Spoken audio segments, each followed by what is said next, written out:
আমি ভাই জয় খাওয়া নাকি? আসসালামু আলাইকুম। আমি আজকে অনেকদিন পরে আবার আমাদের রেস্টুরেন্টে আসছি। আচ্ছা, তো তাই ভাবলাম যে আসছি যখন তাহলে কিছু তো বানাইতে হয়। ঠিক আছে। তো আমি আজকে হচ্ছে স্যান্ডউইচ বানাবো। তো আমি হচ্ছে ফার্স্টে হচ্ছে এখান থেকে হচ্ছে পিৎজা সস দিয়ে নিয়ে নিবো, কারণ হচ্ছে পিৎজা সস দিলে হচ্ছে একটু মজা লাগে, টেস্টটা একটু বাড়ায়। আর হচ্ছে আমি মায়ের সস দিয়ে হচ্ছে এটা টেন্ডার হচ্ছে ম্যারিনেট করে নিচ্ছিলাম, টেন্ডার গুলো হচ্ছে দিয়ে দিব আমি। এখন হচ্ছে দিব হচ্ছে banana peppers, roasted red pepper, jalapeno peppers. এটা হচ্ছে চিজ দিয়ে নিব, এটা মেল্ট হয়ে গেলে যাতে লেগে থাকে সেজন্য। এখন হচ্ছে কিউকাম্বার দিয়ে দিব, আর হচ্ছে ফেডা চিজ। এই চিজটা হচ্ছে আমার কাছে অনেক ভালো লাগে, কারণ হচ্ছে এটা একদম ছানার মতো মনে হয় অনেকটা মেল্ট হওয়ার পরে। লাস্টে হচ্ছে অলিভ দেখতে যাতে ভালো লাগে।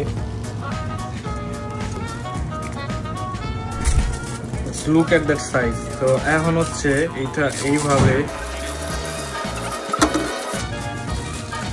ওভেনের ভিতর দিয়ে দিলাম। তো এখন এটা হওয়ার জন্য ওয়েট করব, তারপর আসতেছি। One eternity later.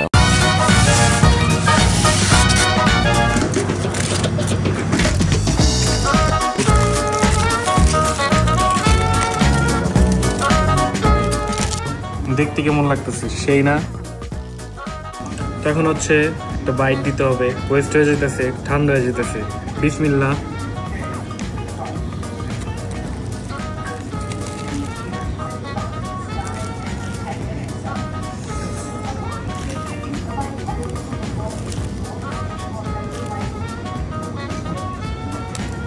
সেই অনেক মজা লাগতেছে সিরিয়াসলি। আমি তো বিদায়, দেখা হবে অন্য কোনো ভিডিওতে। এর আগে শেষ করি।